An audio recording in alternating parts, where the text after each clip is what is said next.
Hey guys, so today what I'm doing is something just a little bit different. I wanted to show you how I prep my canvas before I do the dirty pour technique. So what I'm doing here, basically what I'm going to do is I'm painting the sides of the canvas just a solid color, because sometimes if you've ever done a pour painting, you realize whenever the paint goes over the edge, sometimes it does not cover all the space.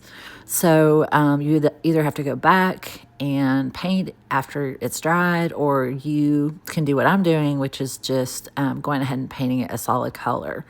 And then I still, after it's dry and everything, I still go back usually and fix anything on the sides if it doesn't look right.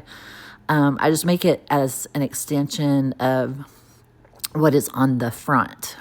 So I'll show you guys what I'm talking about in one of my other videos coming up. But anyway, what I'm doing, like you see, I'm just painting that solid color on there.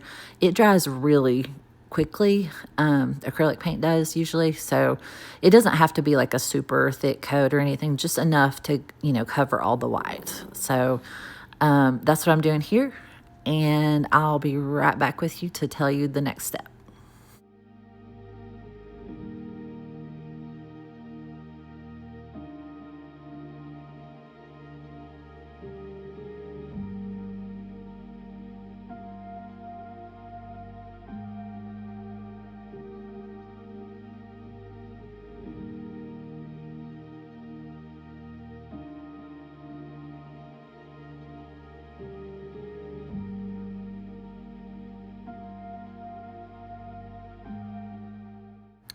All right, so I finished painting the sides. I let it dry for just maybe like 10, 15 minutes or so, just until it's dry to the touch. And like I said, it wasn't a very thick coat, so just enough to kind of cover the white space.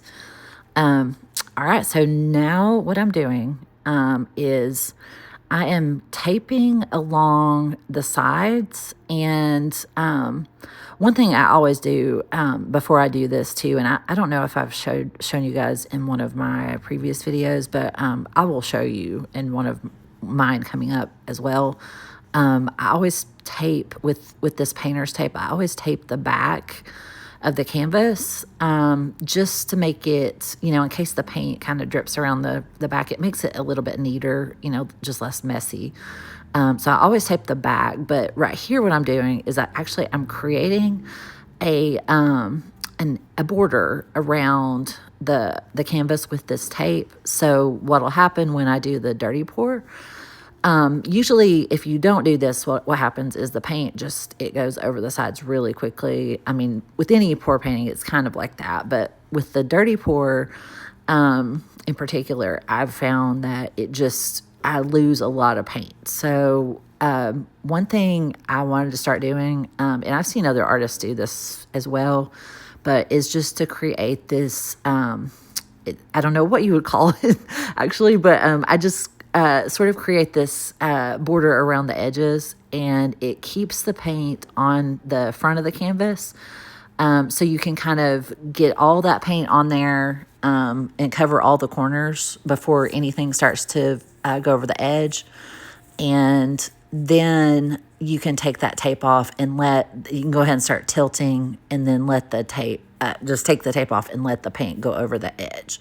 So you'll see what I'm doing here just a second. So yeah, so I've got it taped, and I'm ready to start putting my paint into my cup.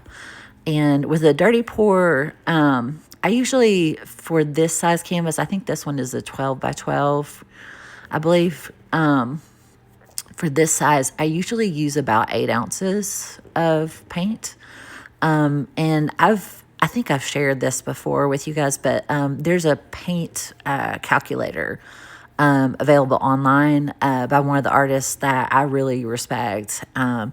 And she has that on her website. I'll put a link in the description so you guys can click on there. She's really great, and her name's Olga Sobey. And she's where I've learned a lot of the techniques and everything that I'm using. So, and she actually has an art academy. So she has classes and things that you guys can take. I'm not paid for saying this, or I'm not an affiliate or anything like that. I just would highly recommend, if you guys want to learn and you want to do things the same way that I do, I would recommend watching her videos. And also, if you're interested in also taking some of her classes, because that'll teach you the same techniques and everything that I've been using, basically.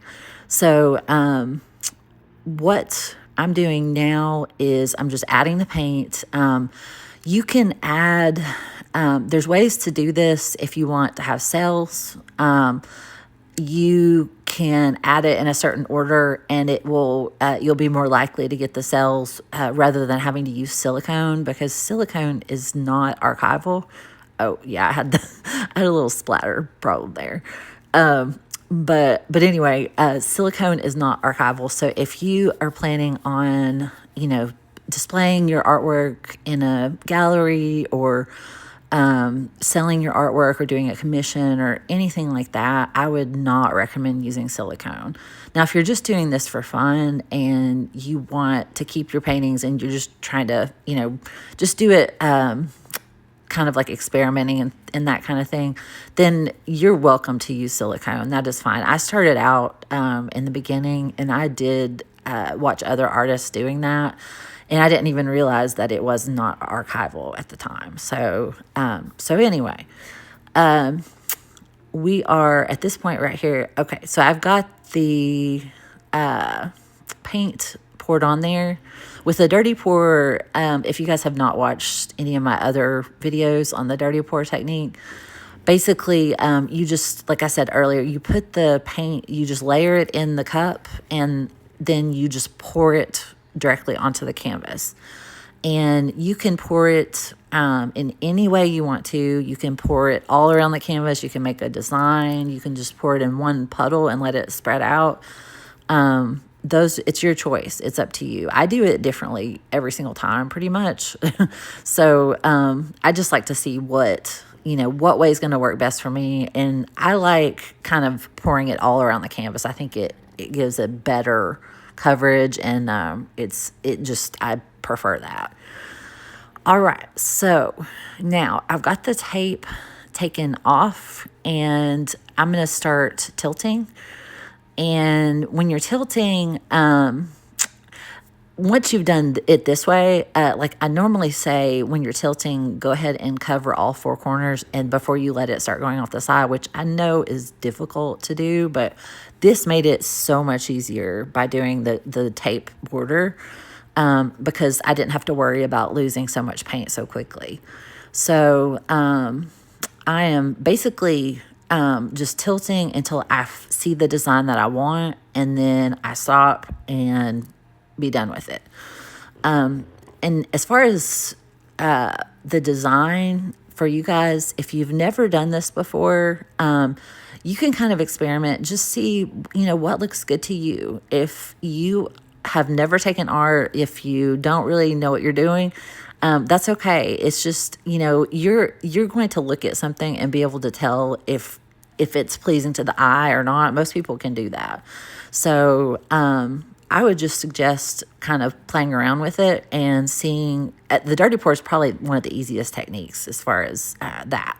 So I would just recommend you guys try, just get some, don't get the expensive canvases, just get some regular canvases, and just try this technique a few times and see if you like it, see if this is giving you the results that you want. And then you can move on to the gallery wrapped canvases and stuff like that once you've gotten better at it. But anyway, so I am pretty much done with this one. I'm just going along the bottom like I always do, and just kind of letting the drips. I'm kind of skimming along that so there's not too much paint dripping, because it'll take the design over the side with it if it drips too much. And then I've got the torch just to pop any little air bubbles. There weren't too many on this one. I think there were just a few. So that's one other thing. If you guys are trying to get cells, that the torch sometimes will bring those cells out. This particular one, I wasn't really trying to get cells. I just wanted to have the design the way it was. So this is it. I am finished with this one, and I really hope you guys enjoyed this. If you like these videos, I have a ton more on my channel, and different techniques and everything. So if you would not care to do this, go ahead and like and subscribe to my channel, and I will see you guys next time.